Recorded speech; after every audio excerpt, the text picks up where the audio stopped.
everybody, and welcome to a special Taffs word. It's going to be one of 3 parts I'm going to be putting out on 3 different subjects. The first being the Wembley inquest. So basically,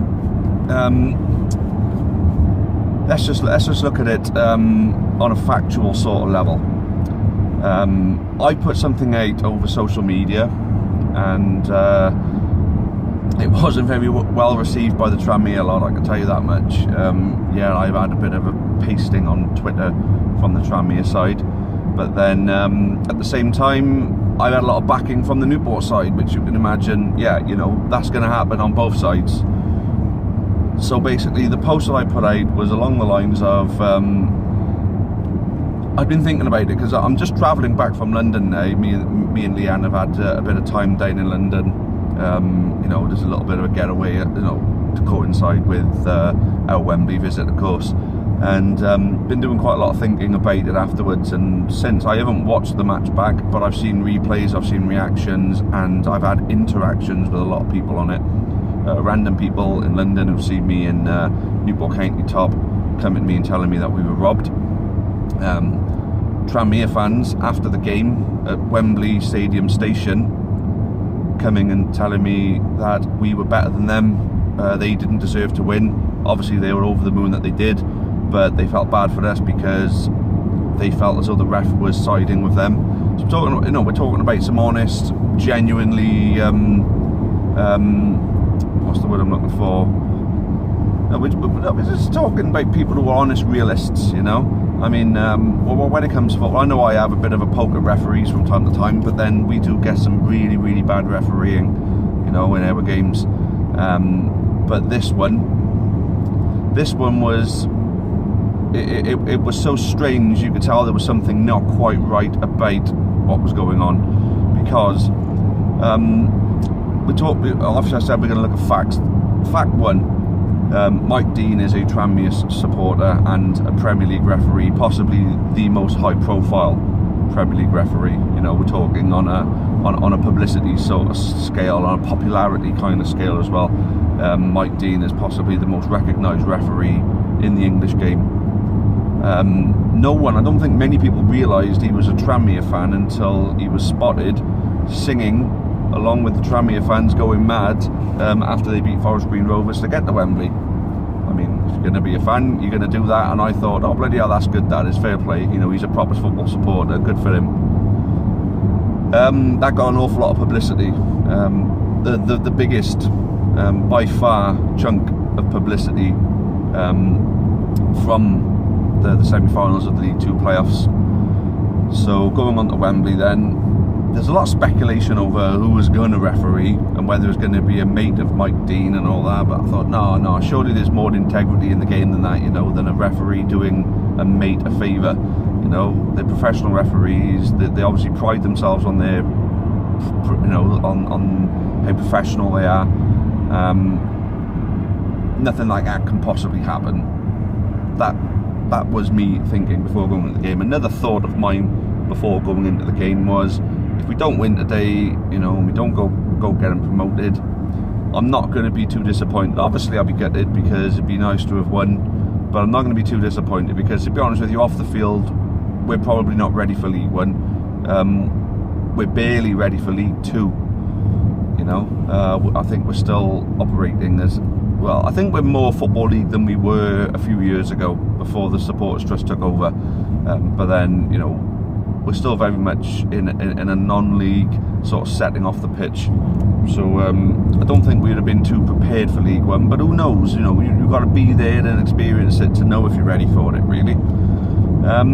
So going on from there then, a lot of speculation over who the referee was going to be, and as it turns out, it is someone who's friendly with Mike Dean, but still, referees are professionals, you know, they got to pride themselves on their profession, you know, on how professional they are.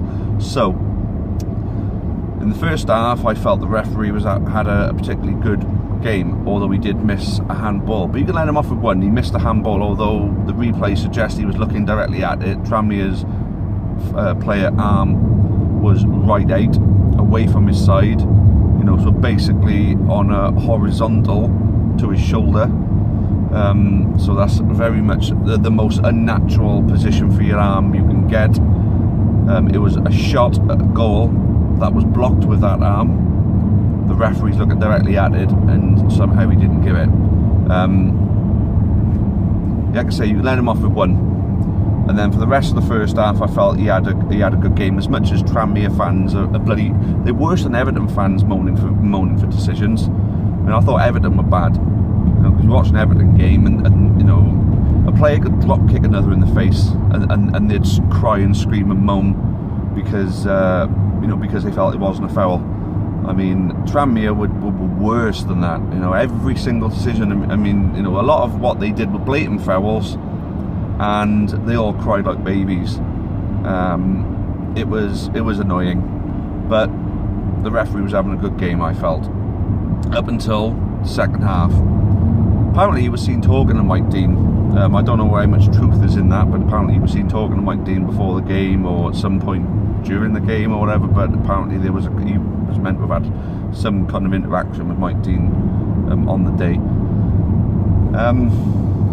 I don't know, like I say, but just thought I'd point that out, that there is speculation around that. So going on from there then, second half starts, and within the first 5 minutes there was something strange. The consistency he was showing in the first half had completely gone.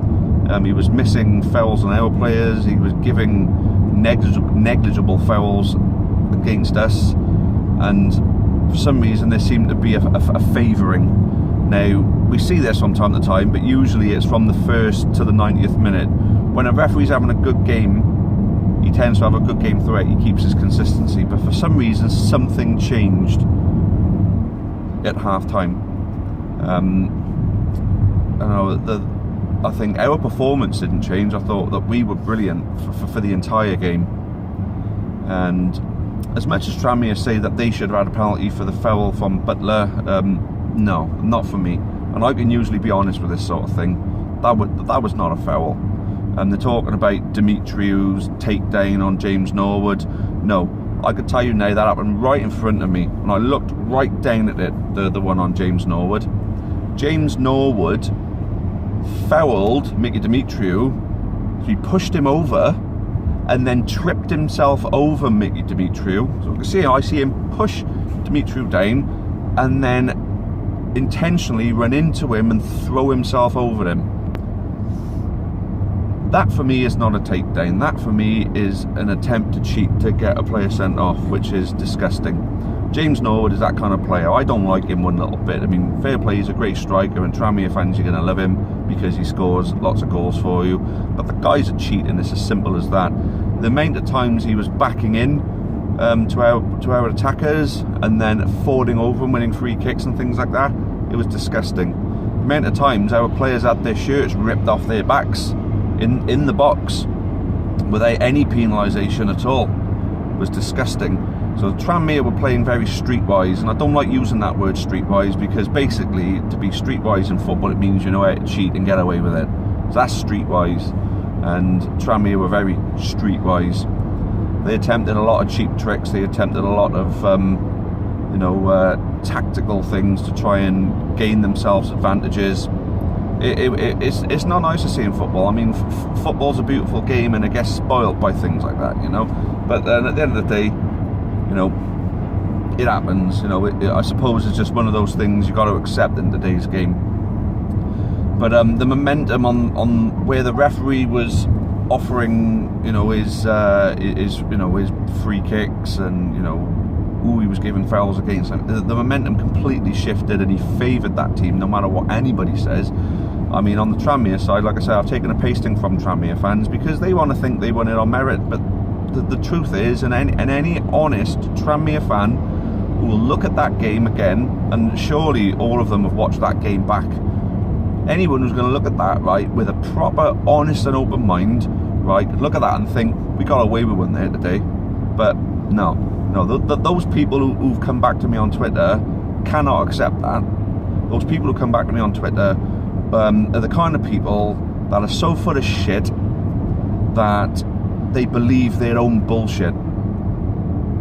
And no, that's, like I say, I don't like that kind of people. Those kind of people are quite narcissistic, to be honest with you. You know, I mean, there's one thing to want to lie, but then to be so bought into that lie that you believe that it's actually the truth.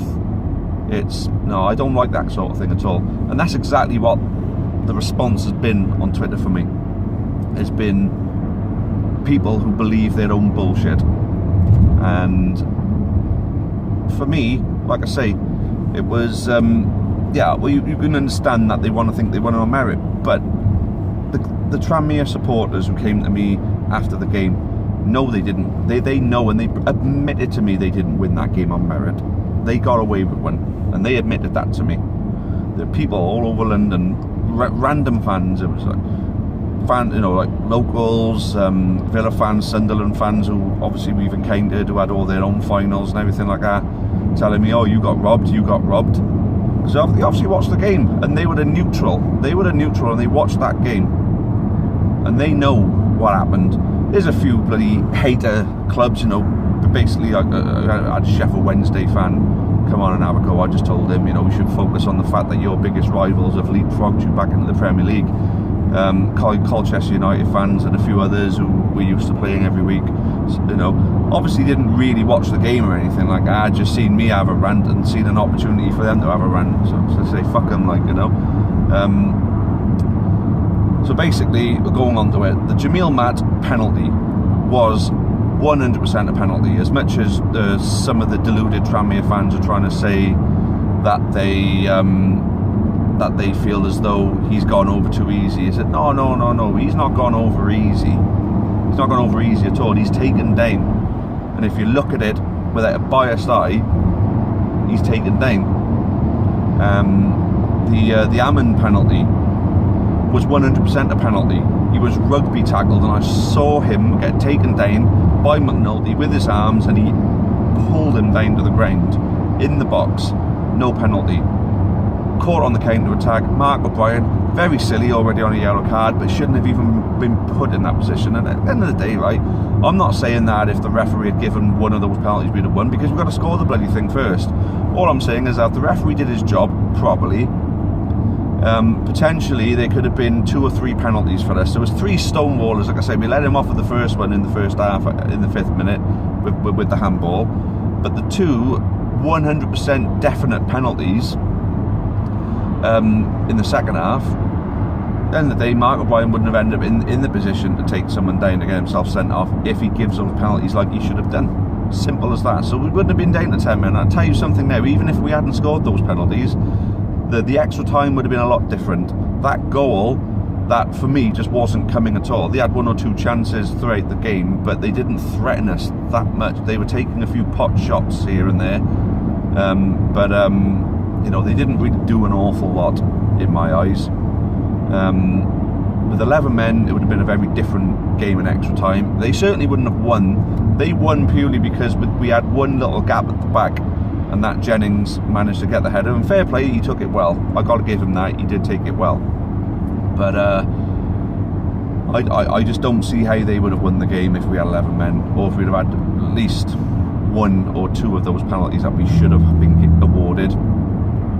I just don't see it. Now, I've put that status out now, and, you know, basically, you know, this is a 14-minute bloody version of it. Obviously, that one there is a 10-second read, and there's a lot of very honest Newport County fans out there, a lot of them, who would turn around and say, no, we only had ourselves to blame. If I have a bitch at a referee for giving decisions against us,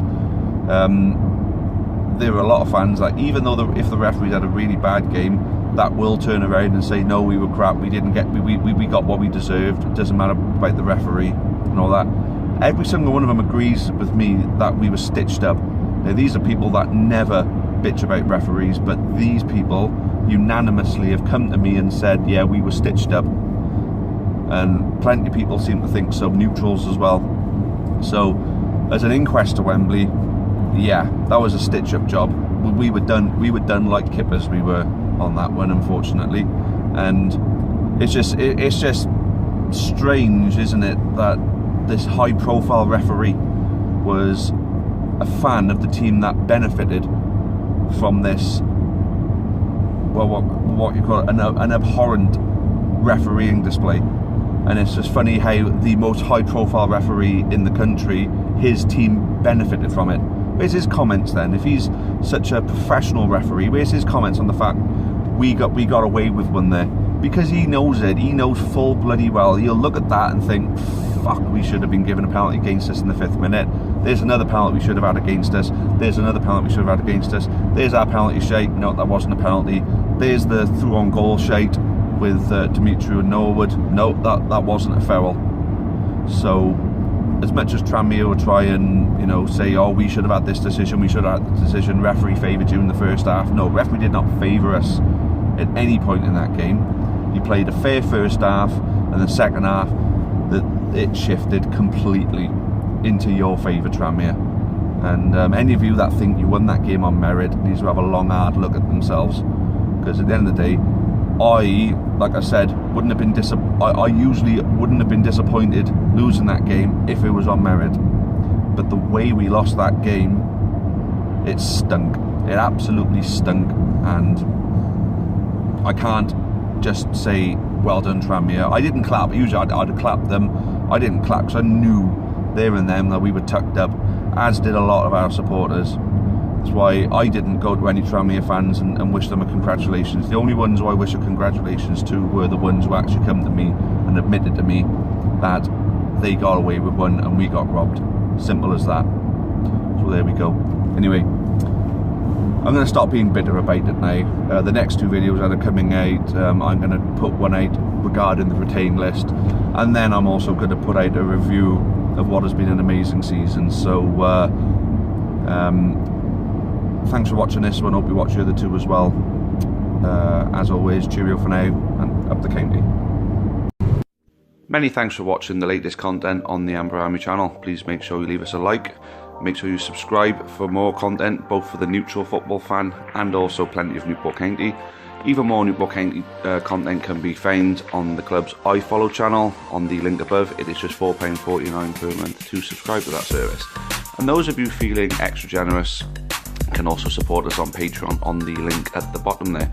That would be a monthly donation of your choice. Thank you again. Make sure you've subscribed, and as always, up the county.